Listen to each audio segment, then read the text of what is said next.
자, 어, 아까도 말씀드렸던 것처럼 검찰의 공소장에 대한 이야기입니다. 추가 기소하는 방안을 검토하고 있다 그랬죠. 공소장 변경이 불어대면서 무리한 기소였고, 근데 검찰이 기존 첫 기소를 그대로 유지할 경우에는 사실상 무죄가 유력한 상황이 됐단 말이죠. 요거 좀 설명 좀 해주세요. 우리 정 변호사님. 어떤 부분을 설명해 드리면 되나요? 전반적으로 다 설명해 드리면 되나요? 그러니까 제일 먼저 아니 내 말은 우리는 대부분 다 이제 흐름이 있기 때문에 이야기 들었잖아요. 뭐가 궁금하냐면은 추가 기소라는 부분을 검찰이 왜 그렇게 하려고 한다. 저는 추가 기소할 줄 알았어요. 꽤 오래 전부터 추가 기소할 거라는 의견을 여러 곳에서 비친 적이 있는데 추가 기소를 할 수밖에 없는 상태라고 봐요. 그러니까 우리가 제3자 입장에서 봤을 때 무리한 기소였다는 비판을 하고 인사청문회 당일 기소 무리한 기소였다, 알맹이 없는 기소였다는 비판을 하는데 검찰은 자기네들이 그 기소를 하면서 알잖아요. 자기들이 무리한 기소, 빈 기소라는 걸 알고 있는 상태였으면서 이미 첫 번째 기소 자체는 효용을 다 했어요. 얘네는 첫 번째 지금 와서 비판해봐야 조국 교수님 망신 줄 거 다 준 거고 정경심 교수님 구속까지 시켜버린 상태에서 첫 번째 공소 자체는 자기네들 입장에서는 이미 단물 다 빨아먹은 상태일 거예요. 그러면 그 재판이라는 거는 사실관계에 따른 법리적 판단이거든요. 몇 월 며칠 날 어떤 행위를 한 것이 사문서 위조에 해당한다 안 한다. 근데 재판부에서 9월 7일이었나요? 9월 7일 날 사문서 위조를 한 것이랑 그 뒤에 검찰의 주장 2013년 사문서 위조 이 두 개가 사실관계가 동일하지 않다라고 판단을 하고 공소장 변경 신청을 허락하지 않았다는 것은 재판부에서는 두 개의 행위는 별개의 행위인 거예요. 그러면 검찰 입장에서는 앞에 건 이미 다 빨아먹었고 뒤에 있는 2013년의 사문서 위조를 추가 기소할 가능성이 굉장히 높아지죠.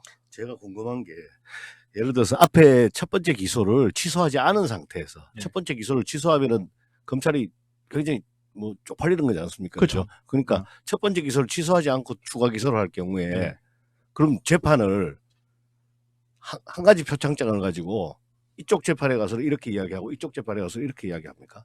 그럴 수도 있죠. 그건 정말 웃기는 거잖아요. 근데 지금 재판에서는 그렇게 갈 수도 그러니까 있어요. 재판부에서는 병합을 할 거를 예상을 했었는데 병합하려고 했는데 그것도 안 된다는 거잖아요. 그러니까 예를 들어서 앞에 거를 취소를 하고 추가 기소를 하면은 조금 그래도 이해가 되는데 앞에 거를 취소하지 않은 상태에서 하면은 그러면은 이쪽 재판에 가서는 그거는 어떻게 직인을 훔쳐서 찍었죠. 향후에는 어떻게 주장할지 모르겠지만 위조된 사문서 두 개라고 주장할 수 있는 거예요. 두 개다. 왜냐하면 첫 번째 거랑 두 번째 거랑 내용이 워낙 달라버리기 때문에 첫 번째 거는 공범 예를 들어서 공범 불상자로 돼 있잖아요. 두 번째 거는 지금 공범이 조민으로 돼 있거든요. 그러면 두 번째 추가 기소를 하면서 누가 딸려 들어가 버려요? 그렇죠. 조민이 딸려 들어가 버리는 거예요. 이게 검찰 입장에서 환영하지 않을 모양일까요? 근데 이런 게 있죠. 그러니까 그 같은 사건인데 기소를 남발하는 걸 막기 위한 장치잖아요. 그게 기소를 막 남발할까봐 이 뭐 소위 말하면 뭐 공소장 뭐 원본주의 뭐 이런 게 일본주의. 거기 이재명 재판에서도 그런 얘기가 꽤 많이 나왔잖아요. 일본주의. 그러니까 막 끼워놓고 이런 게 다시 말씀드리지만 굉장히 일반화된 관행이었던 것 같아요. 평상시 때는. 그렇죠. 일반화된 관행이죠. 그런 식으로. 근데 이게 지금 다시 말씀드리지만 정치적 사건으로서 청문회 끝나기 바로 직전에 기소를 함으로써 조국 장관 사퇴를 끌어내려고 했던 그 정치적 쇼였기 때문에 근데 지금 법원에서 그걸 안 받아들임으로써 지금 추가 기소라는 국민을 약간 현혹시키는 것 같은 그런 느낌이 있어서 제가 한번 여쭤본 거예요. 추가 기소라는 것 자체가 분명히 국민을 현혹시키는 거 사실은 첫 번째 기소, 두 번째 기소, 세 번째 기소 다 국민을 현혹시키는 거고 정치적 재판이다. 여기에 대해서 이의를 제기할 사람 거의 없을 거예요. 근데 지금 현재 검찰이 지금 현재 시국이기 때문에 이렇게 그러니까 정경심 교수에 대해서 바로 그러니까 청문회 당일날 기소를 하고 그 위에 수사를 하고 추가 기소까지 검토한다고 말을 할 수 있지만 평소에 검찰 같았으면 그 정경심 교수 기소장 쓴 사람 있죠.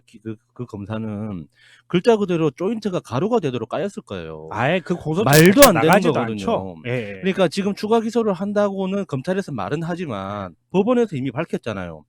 기소한 이후에 수사를 통해서 확보한 증거들은 증거 능력이 없기 때문에 인정할 수 없다. 그러면 증거가 없는 상태에서 뭘 가지고 그럼 그러니까. 추가 기소를 한다는 그러니까 거예요. 그거는 말 그대로 재판에 가서 다툴 문제고 증거 없어도 공소장은 낼 수 있는 거잖아요. 또 똑같이 제가 말씀드리는 거는 검찰이 이런 행위를 하는 게 정당하다, 부당하다 이걸 말씀드리는 게 아니라 검찰이 지금 이 하는 행동 자체가 불가능한 행동이 아니었고 애견이 안 된 행동이 아니었다는 걸 말씀드립니다. 그렇게 보면은 실제로 이제 지금 공소 기각을 하지 않은 판사가 있었을 거 아닙니까? 네. 판사. 그 판사도 사실은 드러내야 되는 겁니다. 그 판사도 그러니까 공소장을 아무렇게나 썼는데 받아줬다는 이야기지 않습니까? 그러니까 그거는 이제 말 그대로 형사소송법적으로 너무 깊이 들어가야 되기 때문에 네. 그죠. 공소기각감은 아니에요. 아니에요. 예, 무죄로 나가야 되는 거지 공소기각으로 갈 건 아니고 정말 자가당착적이죠. 누가 봐도 공소장 내용 자체가 그러니까 이게 취소할 수도 없고 안 할 수도 없는 그렇죠. 진짜로 예, 예. 애물단지 같은 예, 거예요. 예, 예. 처음에 그 청문회 때 기소했던 바로 그 공소장은 이걸 취소한다는 것 자체가 자기들을 인정해 버리는 꼴이 돼서 이게 만약에 어떻게 클리어할 수 있다면 두 번째 그 공소장으로 재판하면 훨씬 검찰이 쉬울 텐데 네. 이런 짓거리고요. 그러니까 이건 이 법적인 걸 떠나가지고 윤리적으로도 말도 안 되는 사건 수사였던 것이 그냥 증명되는 것이고요. 이게 갈 데가 없으니까 그러니까 말을 하다 보니까 마치 검찰이 잘했다는 표현처럼 되면 갈 데가 거기밖에 없는 거예요 지금. 그러니까 말 그대로 자가당착적인 상황인 거고 말 그대로 지금 여기서 추가 기소를 안 하면 2차 기소 때 했던 관련 재판들 다 또 같이 날아가 버리는 게 되거든요. 자기들이 병합을 신청했는데 이제 와서 표창장이 2개다. 그러니까 병합을 신청했다는 거는 우리가 생각하는 거죠. 그 병합 자체는 네. 병합은 그냥 재판 진행의 편리를 위한 것일 뿐이에요. 병합 자체는 그 편리를 위한 것일 뿐이고 이 병합 자체에다가 의미를 두기보다는 저희가 집중해서 봤으면 하는 게 1차 기소에서 하고 2차 기소하고 내용이 지금 특히 사문서 위주에 대한 내용이 완전히 모순되는 거잖아요. 그러면 1차 기소는 지금 후에 주장한 검찰 내용하고도 말이 안 되기 때문에 무죄로 갈 수밖에 없다고 이거는. 자기네 입장에 위저가 2개가 있다. 이거는 말 그대로 그냥 하나의 가능성을 던진 거고 검찰 입장에서. 그러면 이 2개를 다툴 때 검찰이 첫 번째 거는 어차피 효용을 다 했으니까 그냥 담을 다 빨아먹었으니 놔두다 치고 두 번째 것까지 그냥 무죄로 맥없이 가게 놔두진 않을 거 아니에요. 앞뒤가 모순돼 보니까. 그러면 추가 기소를 하는 수밖에 없는 거죠. 근데 추가 기소를 말이 웃긴 게 봐봐요. 기소라고 하는 것 자체가 한자로만 보면 소를 일으킨다거든요.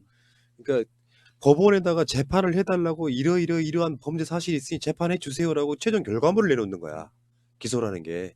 물론 이제 재판이 길어지다 보면 뭐 중간중간 증거를 찾겠지만 기소 이후에 찾아낸 증거들은 무효라고밖에 할 수가 없는 게 그런 수사하지 말라는 거거든요. 표적 수사해가지고 기소 시켜놓고 계속해서 재판하면서 막 또 압수수색 해가지고 이런 방식으로 하면 뭐 보복 수사 등의 어마어마한 부작용이 생길 수밖에 없기 때문에 그렇게 하라고 한 거였는데 우리는 알다시피 정경심 교수를 일단 표창장 위조로 딱 던져놓고 지금 그 위에 그 뒤에 나온 그 수사에는 지금 사모펀드 건과 관련한 이런 것들까지 다 포함시켜가지고 다시 기소를 했단 말이죠. 그러니까 조국 장관 사퇴 목적의 1차 기소 자체는 명백하게 이 사람들은 재판을 제대로 하려고 그러면 취소시키는 게 맞잖아요. 그러니까 몇 번을 말하지만 제 기본적인 생각은 그래요. 지금 정경심 교수님에 대한 기소는 모두가 다 공소권 남용으로 저는 공소 기각돼야 된다고 봐요. 저는. 그러니까. 예. 자, 알겠고요. 어쨌건 지금 이러고 있어서 또 국민들은 또 조국 장관 또 부르겠다 그러고 지금 정경심 교수는 사실 지금 기소되기 전에는 뭐 구속 적부심, 기소가 되고 나면 보석이죠. 같은 방식으로 석방할 수 있는데 석방 되기를 좀 바라고요. 그 가운데서 지금 재밌는 사건이 하나 있습니다. 화성 8차 사건에 대해서 지금까지 경찰이 수사를 해오던 거를 경찰도 모르게 그 범인 이춘재 얘를 빼가요. 그러니까 경찰이 면회를 왔다가 또 이감됐는데요 이렇게 돼버린 거야. 그러니까 이 화성 경기 남부 이 연쇄 살인 사건은 경찰의 좀 헛발질이랄까 과오가 남아 있는 이런 사건인데 여기에 대해서 검찰이 보란 듯이 자 니들한테 수사권 주면 안 돼 여러 뉘앙스로 그냥 빼가 버리더라고. 이것도 굉장히 코미디스러운 거 아닙니까? 열심히 하고 있는 수사를 이건 사실 경찰의 헛발질 아니에요. 검찰의 헛발질인데 네. 경찰의 헛발질처럼 계속 보이는 거죠. 수사의 책임자는 검찰이에요. 애시당초 8차 수사 때, 8차 이 관련 수사 때 자기네들이 경찰 단계에서 수사 지휘 똑바로 했으면 이런 사건 아예 없었어요. 그렇죠. 그렇죠. 예. 검찰이 자기네들이 수사 지휘 잘못했고 수사 망쳐놓고 무슨 일이 생기면 경찰을 탓을 하고 그 다음에 자기네들이 공은 빼먹는 이런 형태. 이거는 정말로 검찰이 수사권을 가질 이유가 별로 없다라는 걸 사실 보여주는 그렇죠. 거고요. 거기다가 네. 검찰 논리가 이게 이제 재수사에 대한 요청이 들어와서 우리는 그 수사 요청 들어온 절차대로 진행하고 있을 뿐이다. 법과 원칙에 따라서 절차를 지키고 있다고 이야기를 하거든요. 진짜 험한 말을 해주고 싶습니다. 정말 험한 말을 해주고 싶은 게 아니 지금 나경원 의원에 대해서 지금 고발이 몇 차, 9차까지 8차까지 이어졌습니까? 왜 안 해요? 아니 그거 말고도 아니 그 계엄령 문건 왜 안 해요? 바빠서 하나요? 아니 그러니까 바쁜가? 네, 많이 바쁜가 봐요. 저기 연말 연시라서. 돌아가신 분 그 검찰 수사관 검찰 수사, 청와대 예. 근무했던 분 아이폰 열지도 못하면서 가져가서 열겠다고 가져가는 그 호방함 뭐야? 안 여는 거겠죠? 그렇지. 못 연다 네. 그러던데 안 여는 거라고 봅니다, 저는. 지금 그 그럼 갖고만 있는 거야? 그냥- 못 보게? 그냥 아무도 모르는 게 제일 그러니까 좋죠. 애플 본사에 가져가도 못 연답니다. 이게 FBI에서 개발한 기법이 이렇게 예, 있어요. 예, 예. 그러니까 이스라엘에서 하는 방법이 있는데 물론 저도 이론만 알기 때문에 그걸 뭐 여기서 풀어서 이야기할 정도는 아닌데 FBI에서 하도 IS 애들이 아이폰을 쓰는 거야. 그러니까 얘네들이 미쳐버릴 것 같으니까 아이폰을 푸는 방법을 개발을 했어요. 걔네들이. 그러니까 이스라엘 애들아 갖고 있는 거 별개로 해가지고 개발을 한 게 있는데 제가 알고 있던 그 기술이 FBI만 갖고 있는 거 아닐 걸로 알고 있거든요. 근데 그 이스라엘이 가지고 있는 그 기술은 그 아이폰 민간 단계, 아이폰 7까지만 되고 8부터는 지금 그러니까 적용이 민간 안 된다는데. 민간 단계에서 사용하는 예, 기술은 예, 예. 그렇고, 그러니까 확실치 않은 거라 말은 못하는데 이게 이 안에 담긴 진실이 뭐든지 간에 그게 정말로 검찰 주장처럼 경찰이 뭐가 담겨 있든 아니면 검찰에 뭐가 담겨 있든 간에 그 안에만 있는 게 제일 좋죠. 그 돌아가신 백 수사관님이 그 돌아가시기 한 이틀 전에 이제 그 서초역 부근을 한 이틀간 계속 있었대요. 있으면서 실제로 우리가 아는 것 이상으로 그 백 수사관과 윤 총장 사이가 굉장히 가까웠답니다. 굉장히 가까워서 윤 총장하고 어떤 얘기를 해보려고 백 수사관이 서초역 주변을 거의 한 이틀 동안 이렇게 맴돌면서 연락을 취하려고 그렇게 했다는 설이 있습니다. 아무튼 그 경찰과 지금 사실 맞붙은 거고요. 지금 국회에서도 양측의 로비가 대단하다고 해요. 검경 수사권 조정에서 경찰은 조금이라도 더 많은 자신들의 권한을 얻고 싶어하고 검찰을 안 뺏기려고 하고. 그러니까 어차피 수사권은 나눠 가져야 되는데 어떤 방식으로 나누냐에 따라서 검찰의 권한이 그대로 남는 경우가 있고요. 경찰이 지금 계속 그래왔던 거잖아요. 경찰은 수준이 떨어져서 수사권을 주면 안 된다. 또 검찰 같은 경우에 막강한 권한 중에 하나가 수사 종결권 같은 거 다 갖고 있지 않습니까? 근데 실제 그 저번에 그 이상식 전 대구 부산 경찰청장 그 50대 초반에 서울중앙경찰청장 코앞에서 물 먹으셨던 바로 그 훌륭한 인재 같은 분들이 많이 나오고요. 그 권은희만 해도 지금 많이 사갔지만 변호사 출신으로 그 특채됐던 이런 케이스거든요. 그러니까 계속해서 하는 말 중에 하나가 경찰이 수사권을 갖게 되면 상당히 많은 우리 저기 변호사님 같은 저런 분들이 특채로 들어갑니다. 특채로 들어가요. 그래 들어가가지고 FBI가 그렇다면서요. 수사관들도 상당수가 변호사라면서요. 그러니까 그러면서 경찰 수준 자체가 그러니까 법무부의 외청 검찰처럼 검찰의 아래 단계 그냥 하수인 같은 느낌이 아니고 대등하게 서로. 그러니까 이번에 경찰이 그분 백모 수사관 그분의 그 유류품 다시 찾겠다고 뭐 영장 치고 이러는 거 있잖아요. 이런 것도 이렇게 되는 그런 것도 필요한 거. 수사권이 있으면 필연적으로요.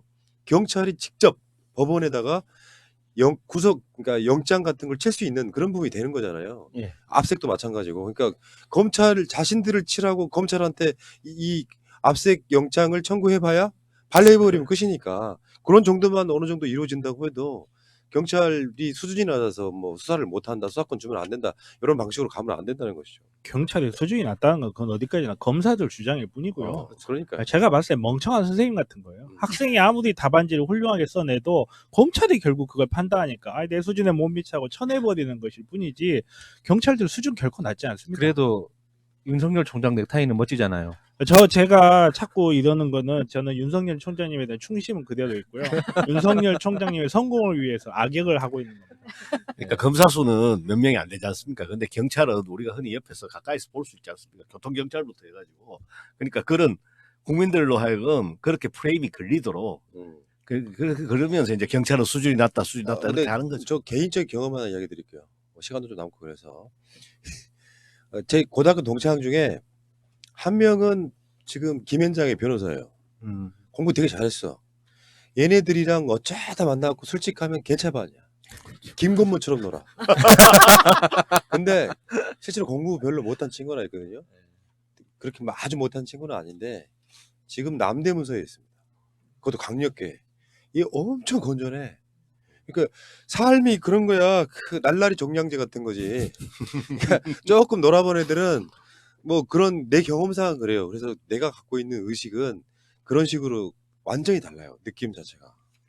뭐 그거는 이제 그냥 저만 뇌피셜일 뿐이지만 저는 경찰에게 수사권을 제대로 좀 쥐어줬으면 좋겠다. 지금 이 검경 수사권 조정 안도 이번 패스트트랙에 올라 있기 때문에 역사적인 사건이 되는 거예요. 지금 공수처가 세워진다거나 검경 수사권이 조정돼서 경찰한테도 수사권이 생긴다거나 대한민국의 연동형 비례대표제가 만들어진다거나 그러니까 계속해서 많은 분들이 뭘 양보하면 안 되네 되네 하시지만 세우는 게 중요하다는 게 우리의 일관된 생각이에요. 그래서 압도적으로 이 상식적인 세력이 국회에 들어가게 되면 사실 부족했던 부분 보완하면 돼요. 근데 지금 공수처 등이 세워지는 또는 나는 공수처보다 검찰 입장에서는 오히려 검경 수사권 조정하는 부분이 훨씬 데미지가 클 거라고 그렇죠. 보는데 그걸 더 맞아요. 그게 신경 예, 핵심이죠. 예. 근데 그런 상황에서 그게 법이 통과되고 나면 검찰의 힘도 많이 빠질 거예요. 다시 말씀드리지만 검찰은 기소하는 공무원으로 끝내야 돼. 더 이상 그게 권력이 되면 안 된다고요. 자, 알겠습니다. 어쨌든 이춘재를 경찰 모르게 데려가고 경찰이 이 부산 교도소를 딱 갔는데 이춘재 나와 그랬더니 검찰이 데려갔는데요? 이거 똑같은 거 아니에요? 그 아이폰하고 유서 압수하는 거랑 아니, 똑같은 거 아니야? 얼마나 유치합니까? 그냥 말도 안 하고. 그냥 경찰을 괴롭히겠다는 거잖아요. 그거 말고 뭐가 있어요, 그게. 참, 뭐 진짜 어처구니 없다. 나 검찰 꼴 좀 안 봤으면 좋겠다, 나 진짜. 아이, 잠깐만 기도 한번 하고요. 성렬이 형은 사퇴해야 된다.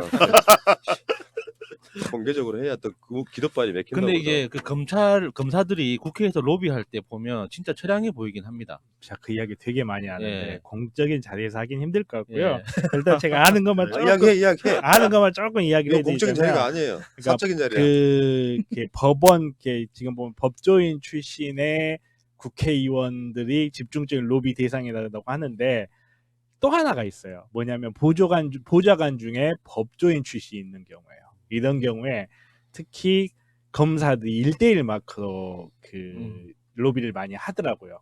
주워 들은 이야기가 되게 많긴 한데 저는 저희 검찰이 그럴 리가 절대 없다고 생각해요. 저는 제 눈으로 직접 봤기 때문에 드리는 말씀이에요.